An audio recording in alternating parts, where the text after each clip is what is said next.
As we all know, defending a country is not an easy task. Doing so requires great power, and with great power comes great responsibility. As soon as the naval warship is deployed from its port, its crew members on board must work constantly and ceaselessly to ensure the ship is operational and ready to provide naval support at all times. On warships like destroyers, naval sailors are required to be active for most hours of the day. At some point, however, these sailors are relieved of their daily chores and given the chance to take a breather. What do these sailors do during their invaluable spare time? Let's find out how they let off some steam. It's a well-known fact that being a U.S. Navy sailor is not an easy occupation. It requires being isolated at sea for long periods and away from their loved ones. As part of their initial training, these sailors are made to understand the hazards that come with being a Navy sailor. While they're at sea, they can be exposed to bad weather, drowning shipwrecks, and many other dangers aboard the ship. This part of their training helps them prepare and avoid such occupational hazards. Living on a warship is not as comfortable as you probably think. The living quarters aboard a vessel are usually small and leave little to no privacy for crew members. Generally, a sailor works for 4 hours and rests for 8 hours every day. In other cases, a sailor can work for more hours than usual depending on their department and responsibilities. An average sailor works for more than 40 hours every week at sea.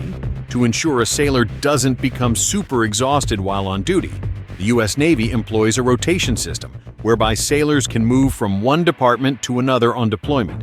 This helps sailors to always be battle-ready at all times on a warship. For most of these sailors, their off time is not really an off time. They can use this opportunity to catch up on overdue tasks, which they couldn't do during their work hours. Their off time is also a great period to perform basic chores, such as laundry and cleaning their beds.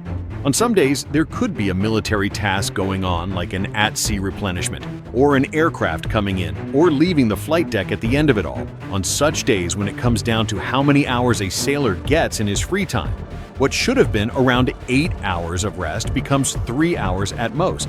Sailors do not abide by the standard 40 hours a week that most government officials are subjected to for U.S. Navy sailors. Their work week is divided into 3 sections, unlike Sundays being the start of their work week. Thursday, which is usually the day their ship is deployed, is their day 1, and their work cycle repeats itself until the day they return to port. That means crew members do not have weekends off, including Sundays.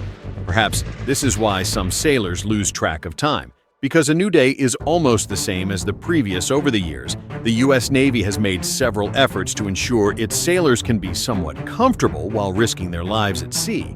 This is why some aircraft carriers have Starbucks outlets. Really. In a work environment where alcohol is prohibited, what's the next best option other than a cup of hot, steaming coffee to wash your tensions away?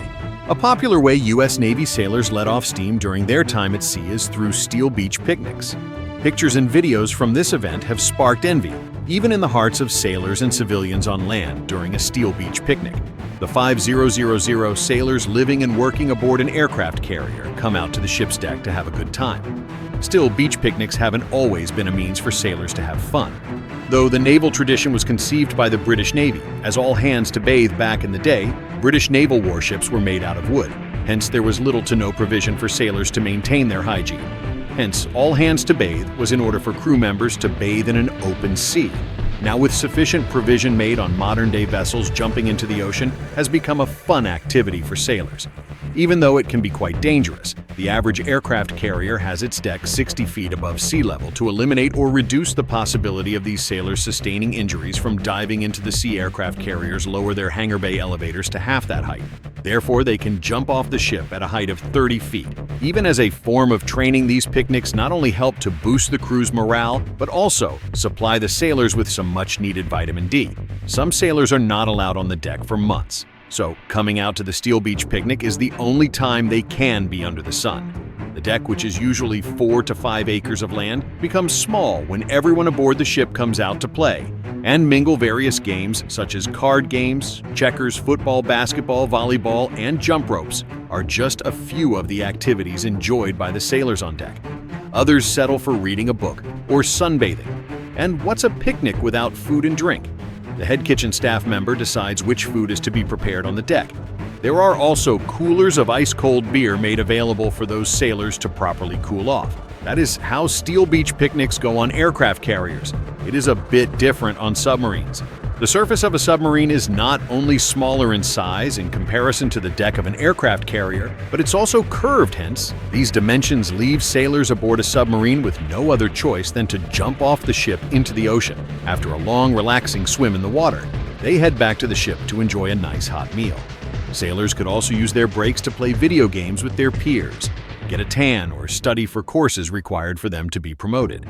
Some sailors would bring their gaming consoles aboard during deployment so that they can play games like Warcraft and Dungeons & Dragons with their fellow sailors. They can also play these games with their loved ones back at home through the power of the internet. Other games like checkers, dominoes, chess, and card games are also frequently spotted with U.S. sailors. Crew members could also use their off time to explore other hobbies of theirs. Sailors could enjoy writing, reading, singing, and dancing as well. Sometime in the mid-1800s, an association known as the American Seamen's Friends Society was created. Their goal was to provide sailors with books and simultaneously boost the morale. And social skills music has also proven to be a great way for crew members to pass time on ships. Some songs such as sea shanties help sailors while working.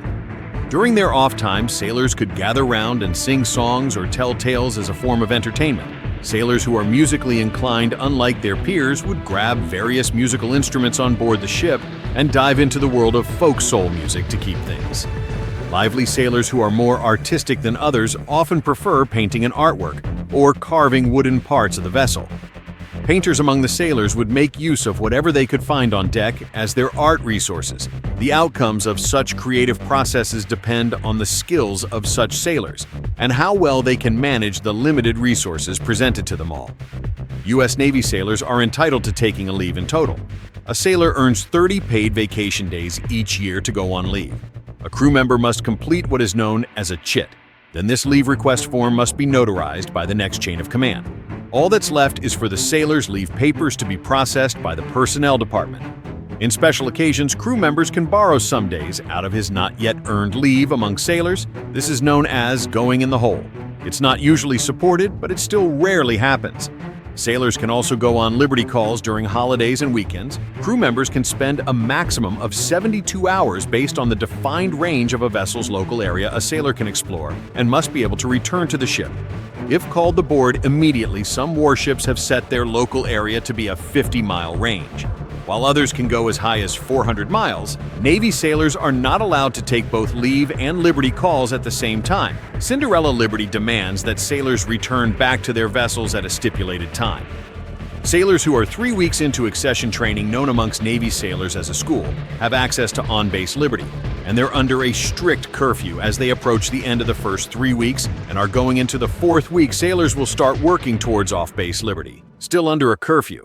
The conditions of these liberty calls are determined by a crew member's commanding officer, and it can differ from time to time. It is without a doubt overwhelming to become a sailor in the United States Navy. A recruit has to go through 8 weeks of rigorous training and exercises at Navy boot camps before being enlisted into Navy school. Despite all this, the U.S. Navy still receives a huge number of applications every year. Once enlisted recruits are deployed, they must go through a harder time of learning the know-hows of being a sailor. Aboard any of the USN's warships, while carrying out their daily routines, they're allowed to take a break and enjoy other aspects of being at sea. Now, you know what U.S. sailors do on their off time. Hope you found the video informative. What do you think about the various hobbies that these sailors enjoy to let some steam off? Are there any suggestions you would like to make? Let us all know about it in the comments section. For more engaging content about the United States Navy, its sailors, and its warships, please subscribe to the channel. Also, turn on the notification icon so you don't miss out on any updates. Thanks for staying tuned. I'll see you in the next video.